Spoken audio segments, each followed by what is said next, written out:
we will be discussing about do while loop, just like for loop and while loop जो हमने discuss किए थे इससे पहले, which are basically pre test loop के जहाँ पे जो टेस्ट है या कंडीशन है वो पहले चेक होती है,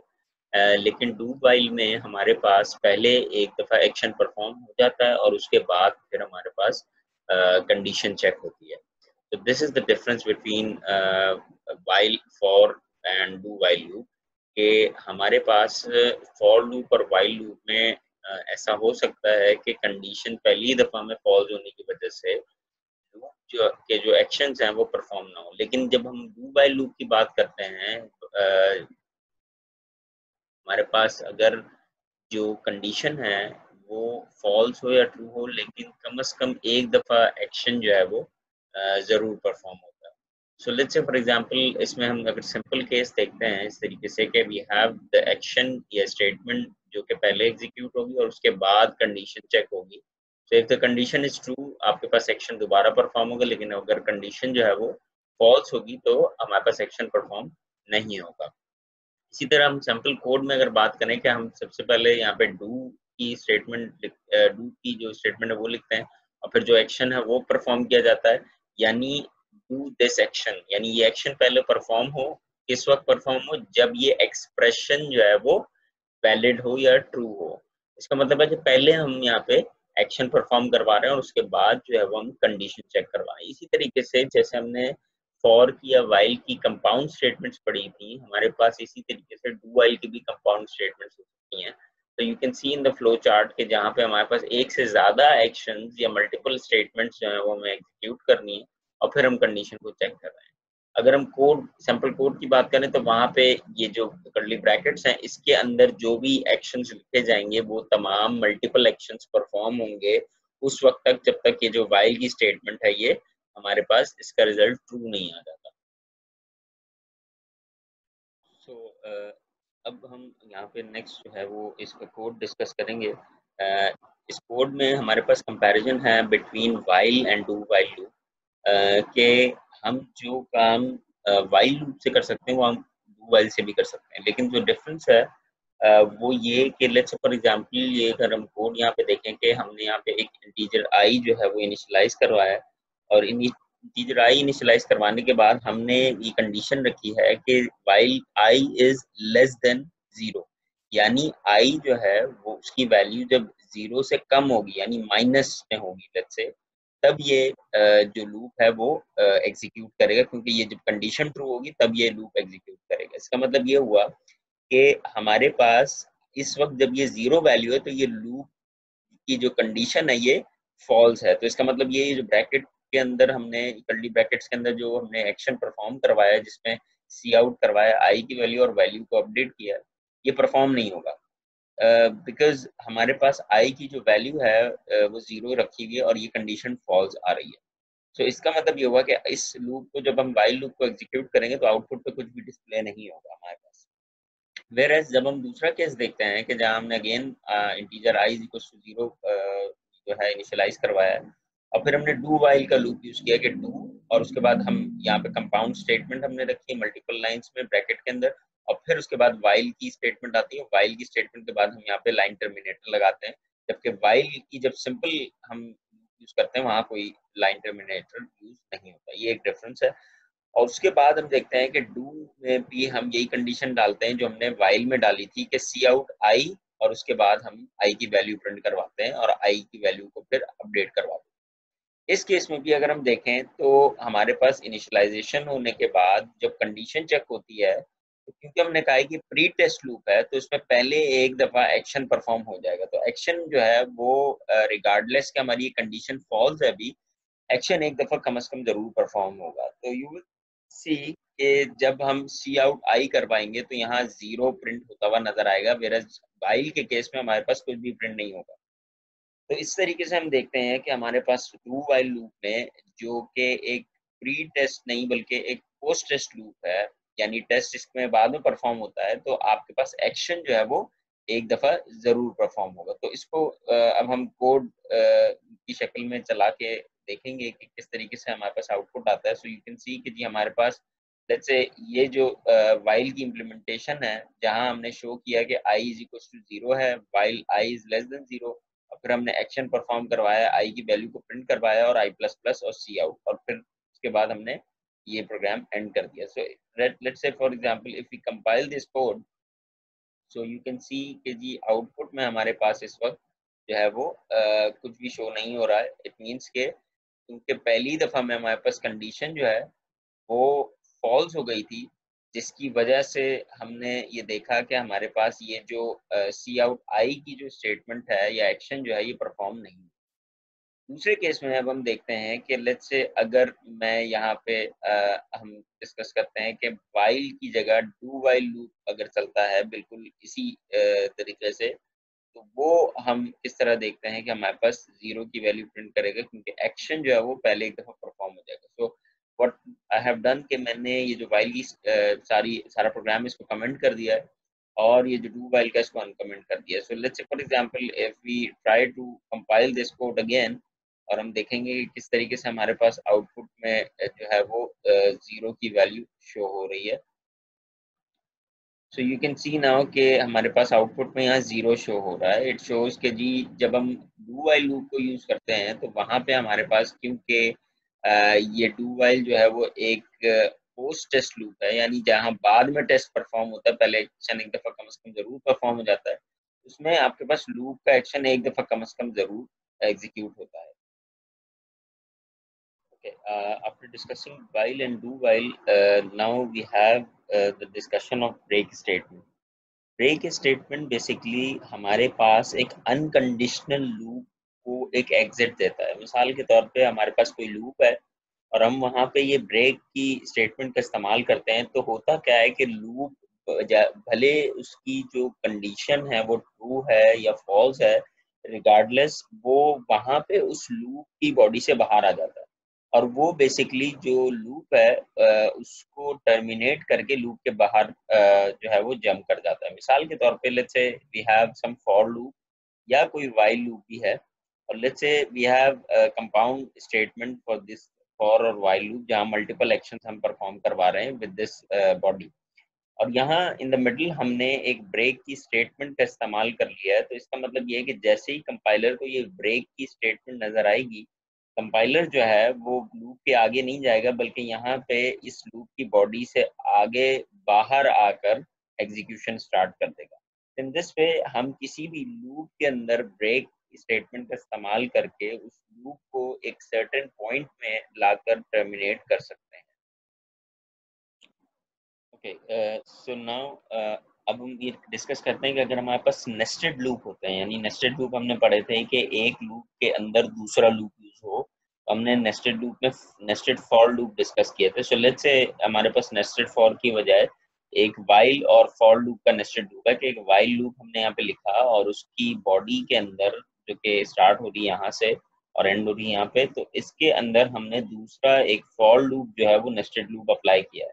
एंड वी से कि जी इस फॉर लूप की बॉडी जो थी, इस फॉर लूप की बॉडी के अंदर हमने ब्रेक का इस्तेमाल किया. तो इसका मतलब ये हुआ कि जब कंपाइलर जो है वाइल के लूप के अंदर आएगा और इस फॉर के लूप को देखेगा, फॉर के लूप को एग्जीक्यूट करना शुरू करेगा, और उसको ये ब्रेक की स्टेटमेंट मिलेगी किसी पॉइंट पे, तो इसका मतलब ये है कि अब कंपाइलर जो बाहर आके एग्जीक्यूट करेगा वो ऐसा नहीं होगा कि आपके पास वाइल लूप से बाहर आ जाएगा, बल्कि वो फॉर के इस लूप से बाहर आएगा. और जो वाइल की प्रोसेसिंग है, मिसाल के तौर पे फॉर के बाद यहाँ पे वाइल में मजीद आपने कोई स्टेटमेंट लिखी हुई है, क्योंकि वाइल की बॉडी अभी भी खत्म नहीं हुई है, तो बेसिकली ब्रेक जो है वो उस लूप से बाहर, करंट लूप से बाहर लाता है. लेकिन अगर वो किसी और मजीद लूप के अंदर, नेस्टेड लूप के अंदर मौजूद है, तो वो रिमेनिंग जो आपके पास जो वाइल का पेरेंट लूप है वो अभी भी एक्टिव रहेगा और वो अभी भी एग्जीक्यूट होगा यहाँ पे. So now we will see the code कि किस तरीके से ये हम कोड में यूज कर सकते हैं ब्रेक का जो स्टेटमेंट है. So let's say we have for int n is equals to 10, यानी मैंने यहाँ पे इनिशियलाइज किया वेरिएबल इंटीजर टाइप का n, जिसकी मैंने वैल्यू 10 दे दी, और कंडीशन मैंने रखी कि n इज ग्रेटर देन 0, यानी 0 से बड़ा हो, यानी 1 से लेके 10 तक जब n की वैल्यू आ रही है उस वक्त तक ये या 10 से कम आ रही है, यानी ऑनवर्ड्स टू द n से ग्रेटर देन 0 पे ये लूप जो है वो एक्शन परफॉर्म करेगा। और वो एक्शन क्या है कि आपने लूप के अंदर n की वैल्यू को प्रिंट करवाया। तो इसका मतलब ये हुआ कि let's say if you try to check कि जी क्या इसकी एग्जीक्यूशन होगी, तो n की पहली वैल्यू थी 10 and we check the condition कि n is greater than 0, so 10 is basically at this point is greater than 0, तो ये एक्शन परफॉर्म करेगा। और एक्शन में क्या करना है कि n की वैल्यू प्रिंट करनी है। तो n की वैल्यू है अभी 10 और 10 प्रिंट करने के बाद कॉमा प्रिंट करना है। तो in this way we can see कि स्क्रीन में इस वक्त फिर हमारे पास 10 प्रिंट होगा और कॉमा की साइन प्रिंट होगा। उसके बाद हमारे पास कंडीशन है कि if n is equals to 3, क्या n की वैल्यू 3 है, तो ये कंडीशन इफ की यहाँ पे हमारे पास फॉल्स आ गई है because n is not equal to 3। तो ये जो इफ की स्टेटमेंट है ये हमारे पास रन नहीं होगी। और फिर उसके बाद जब ये लूप परफॉर्म हो गया फॉर का, तो आपके पास वैल्यू अपडेट होगी, तो n की नई वैल्यू अब 10 से माइनस माइनस होके यहाँ पे हमारे पास 9 हो गई। तो हम उसके बाद दोबारा कंडीशन चेक करवाएंगे कि 9 यानी n जो नई वैल्यू है, n की नई वैल्यू 9 है, तो 9 इज लेस देन 0,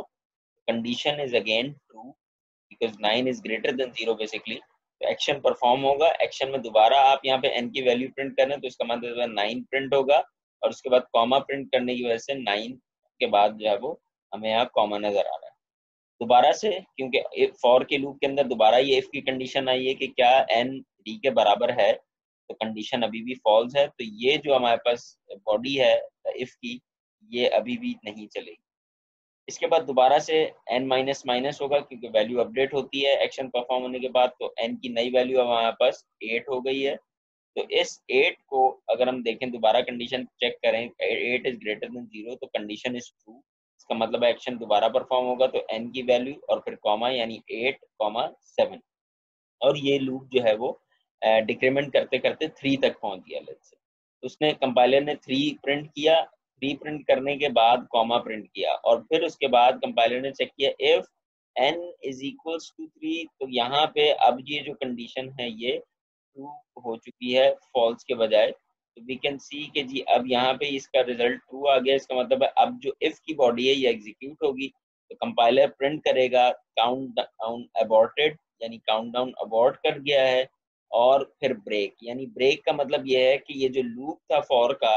ये इसके बाहर आ जाएगा इस पर्टिकुलर लाइन पे, इस ब्रैकेट के बाद। इसका मतलब ये लूप खत्म हो जाएगा। और हालांकि हमने कंडीशन जो लगाई थी, अगर हम देखें फॉर में, तो हमने n ग्रेटर देन 0 के लिए लगाई थी। तो अगर n ग्रेटर देन 0 है, तो इसका मतलब है 2 और 1 के लिए भी n ग्रेटर देन 0 आएगा हमारे पास। लेकिन फिर भी हमारे पास वैल्यू प्रिंट इसलिए नहीं हो रही क्योंकि हमने 3 पे एक चेक लगा के उस पर ब्रेक लगा दिया है कि 3 की वैल्यू जैसी होगी वहां ब्रेक करे, यानी लूप को टर्मिनेट करे और लूप के बाहर आ जाए। तो नाउ वी विल सी कि जी किस तरीके से हमारे पास, अगर हम कोड को रन करके देखते हैं, हमारे पास आउटपुट जो है वो जनरेट होता है। So let's say we have this code. यहाँ पे हमने अगेन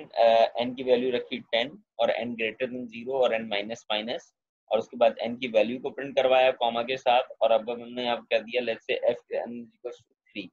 और फिर हम लेट्स से इसको एग्जीक्यूट करके कंपाइल करके एग्जीक्यूट करते हैं,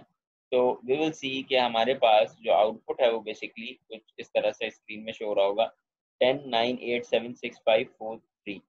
तो वी कैन सी कि जी 3 की वैल्यू क्योंकि इफ की कंडीशन पे थी हमारे पास, तो इसलिए यहाँ पे हमने देखा कि किस तरीके से ये काउंट डाउन अबॉर्ट कर गया है। तो let's say if I change this value, if I change it to let's say 6, तो अभी भी यहाँ पे हमारे पास जो वैल्यू है वो n की वैल्यू अगर 6 भी होगी तो ये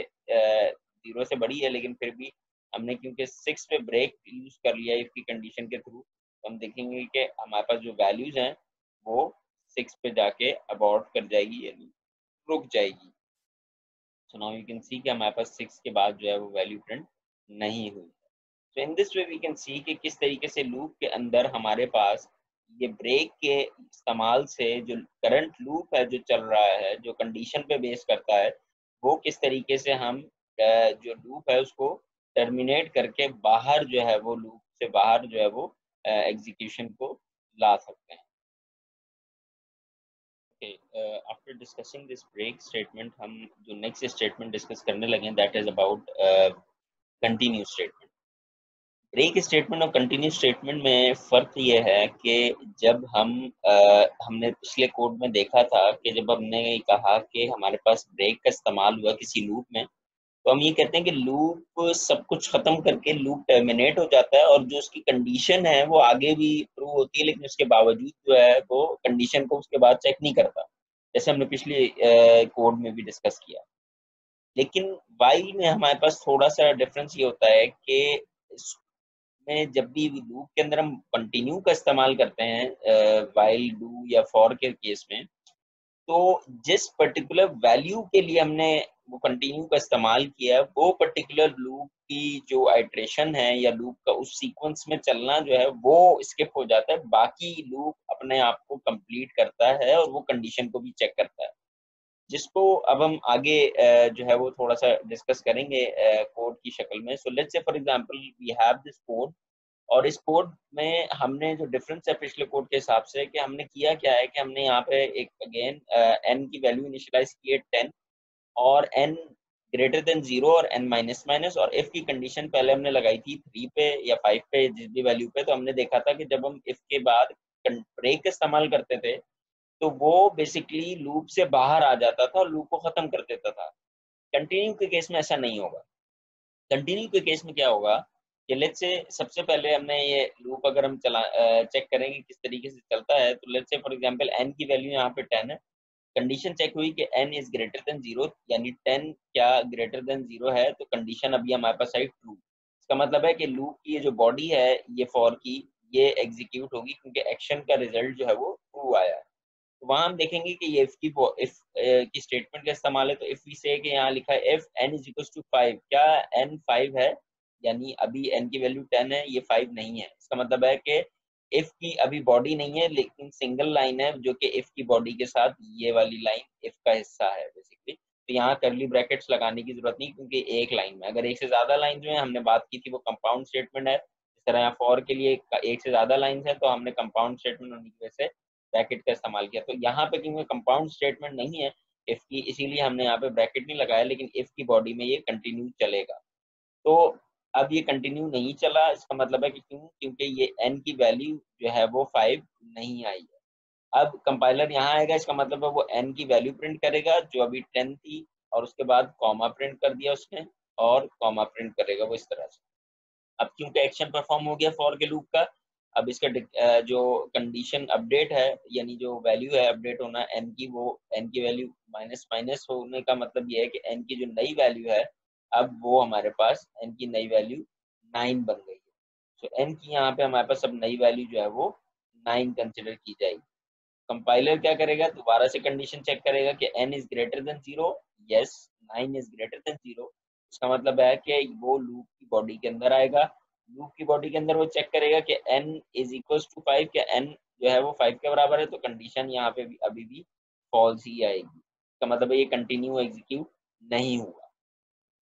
देन कंपाइलर ने चेक किया कि सेकंड जो एक्शन था वो n की वैल्यू को प्रिंट करना था, यानी n की नई वैल्यू थी 9 और फिर उसने कॉमा को प्रिंट किया, तो यहाँ पे हमारे पास 9 और कॉमा प्रिंट होके नजर आएगा। इसी तरीके से लेट्स से हम डिक्रीमेंट करते करते पहुंच गए 6 तक। तो 6 पर जब पहुंचे तो यहाँ पे कंपाइलर चेक करेगा कि क्या जो वैल्यू है 6 वो n से बड़ी है, तो condition is true. Condition true होगी तो यहाँ कंपाइलर आएगा एक्शन परफॉर्म करने कि क्या n इज इक्वल टू 5 है, नहीं है क्योंकि n की वैल्यू अभी हमारे पास 6 है, तो ये कंडीशन अभी भी फॉल्स है। इसका मतलब है कंटिन्यू नहीं चलाएगा वो और n की वैल्यू प्रिंट करेगा तो 6 कॉमा प्रिंट होगा। उसके बाद जब ये 6 कॉमा प्रिंट कर लेगा तो वैल्यू अपडेट होगी। अपडेट होने का मतलब है n माइनस माइनस, तो अब जो नई वैल्यू है हमारे पास वो n की वो आ रही है 5। तो इस 5 वैल्यू को वो कंपेयर करेगा कि क्या अब कंडीशन चेक करने पे 5 is greater than 0, condition is now true again. तो अब कंपाइलर दोबारा से इस जो है हमारे लूप के अंदर आएगा, इसकी बॉडी को एग्जीक्यूट करेगा और वो चेक करेगा कि n इज इक्वल टू 5, क्या n की वैल्यू 5 है, तो अब ये आंसर ट्रू के बजाय यहाँ फॉल्स के बजाय यहाँ पे ट्रू हो जाएगा, यानी ये कंडीशन ट्रू है। का मतलब है अब ये इफ की स्टेटमेंट में जो कंटिन्यू है वो चलेगा। अब क्योंकि इस पर्टिकुलर केस में ये कंडीशन ट्रू है और कंटिन्यू का इस्तेमाल हो गया है, तो लूप से बाहर आ जाएगा, यानी इस लूप की वैल्यू का ये मजीद आगे का एक्शन परफॉर्म नहीं करेगा। इसीलिए हमारे पास यहाँ 6 के बाद आपको 5 की वैल्यू नजर नहीं आ रही। अच्छा, अब ब्रेक में हमारे पास क्या होता था कि वो लूप से कंप्लीटली बाहर आ जाता था और उस जो एक्शन है वो परफॉर्म नहीं करता था और लूप से बाहर आके जो भी मजीद चीजें थी उनका एग्जीक्यूट करता था। लेकिन यहाँ ऐसा नहीं होगा। यहाँ 5 की वैल्यू तो प्रिंट नहीं होगी, लेकिन दोबारा से ये वैल्यू अपडेट होने चली जाएगी और 5 की जगह वैल्यू हो गई 4। इसने दोबारा कंडीशन चेक की कि 4 is less greater than 0, condition is true, तो एक्शन परफॉर्म करेगा कि अब n इज इक्वल टू 5, यानी n 5 है तो n की वैल्यू तो 4 हो गई है, तो ये कंडीशन दोबारा से हमारे पास फॉल्स हो जाएगी ट्रू के बजाय। तो यू कैन सी कि जी हमारे पास अब 4 प्रिंट होगा। इसका मतलब ये हुआ कि जब हम कंटिन्यू का इस्तेमाल करते हैं तो जिस पर्टिकुलर कंडीशन पे आपने कंटिन्यू 5 यानी 5 की वैल्यू के लिए 5 वो एक्शन परफॉर्म नहीं करेगा और लूप एग्जिट करेगा,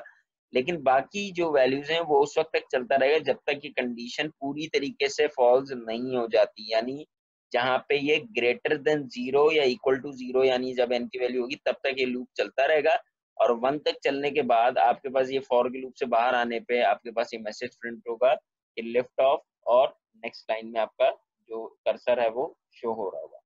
तो in this way we can see कि किस तरीके से हमारे पास कंटिन्यू और ब्रेक स्टेटमेंट का जो डिफरेंस है वो हमें लूप में समझ में आता है।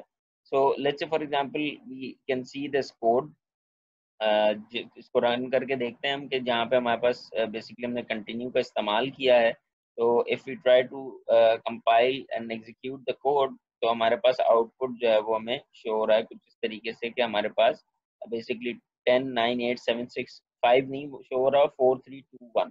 तो let's say for example if I change the value और वहाँ 5 की जगह मैं इस वैल्यू को बेसिकली कर देता हूँ let's say 7। So now we will see कि अब हमारे आउटपुट पे क्या डिफरेंस पड़ेगा after putting this value as 7। तो वी कैन सी कि अब दोबारा हमारे पास जो वैल्यूज आ रही हैं आउटपुट पे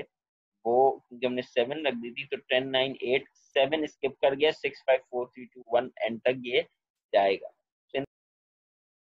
तो फाइनली हम यहाँ पे एक और एग्जांपल देखेंगे कि जहाँ पे हमने ये फॉर लूप लगाया है और जो आई की वैल्यू है वो हमने 0 रखी है, इनिशियलाइज की है, और उसके बाद हमने आई की जो कंडीशन है वो ये लगाई है कि I will be less than 5 और आई प्लस प्लस, और इस फॉर की बॉडी के अंदर हमने ये सी आउट मैसेज करवाया है एडम जो है, और उसके बाद इसको न्यू लाइन में कर्सर को लेके गए हैं। बेसिकली हम देख सकते हैं कि यहाँ पे हमारे पास ब्रेक का इस्तेमाल हुआ है और उस ब्रेक के इस्तेमाल के बाद हमने ये एक और मैसेज प्रिंट कर पाया है सी आउट ए। तो इस केस में हमने क्योंकि ब्रेक का इस्तेमाल किया और हमने ब्रेक का कहा था कि ये टर्मिनेट कर देता है लूप को, इसका मतलब जहाँ पे भी ब्रेक लगा होगा लूप से बाहर आ जाएगा हमारे पास जो भी एग्जीक्यूशन है। तो इसलिए जब हमारे पास ये लूप रन होगा तो यू कैन सी के I is equal to 0, I is less than 5, ये कंडीशन ट्रू थी। और उसके बाद जो है वो इसने सी आउट मैसेज प्रिंट किया स्क्रीन पे एडम। उसके बाद क्योंकि हमने ब्रेक लगा दिया तो इसलिए ये लूप से बाहर आ गया और हमारे पास एडम के बाद कोई और वैल्यू आगे ए या 5 टाइम एडम की वैल्यू प्रिंट नहीं हुई। दूसरे केस में पहले हम इस पहले केस को की एग्जीक्यूशन चेक कर लेते हैं किस तरीके से हमारे पास ये जो एग्जीक्यूशन है, जो हमने ब्रेक का इस्तेमाल किया है तो वो आउटपुट किस तरह से हमारे पास शो होगा। तो let's say for example this is the code कि हाँ हमने सी आउट करवाया एडम और फिर ब्रेक का इस्तेमाल कर दिया, तो वी कैन सी के आउटपुट में हमारे पास ये मैसेज प्रिंट नहीं होगा क्योंकि ब्रेक का काम ही है कि वो लूप को जहाँ पे भी वो मौजूद है उसको टर्मिनेट कर देगा और लूप से बाहर आ जाएगा। और क्योंकि ये मैसेज लूप के अंदर लिखा हुआ था इसलिए ये प्रिंट नहीं होगा एक दफा ये वाला मैसेज, लेकिन ये वाला एक दफा जरूर होगा। So now if we run this code and we see कि जी हमारे पास किस तरीके से आउटपुट हमें स्क्रीन पे शो होगा। तो यू कैन सी के जो आउटपुट है उसमें हमारे पास ये मैसेज स्क्रीन पे प्रिंट हुआ एडम, लेकिन दूसरी जगह जहां हमने ये जो मैसेज ए प्रिंट करवाया था सी आउट, ये नहीं प्रिंट हुआ क्योंकि आपने ब्रेक का इस्तेमाल किया।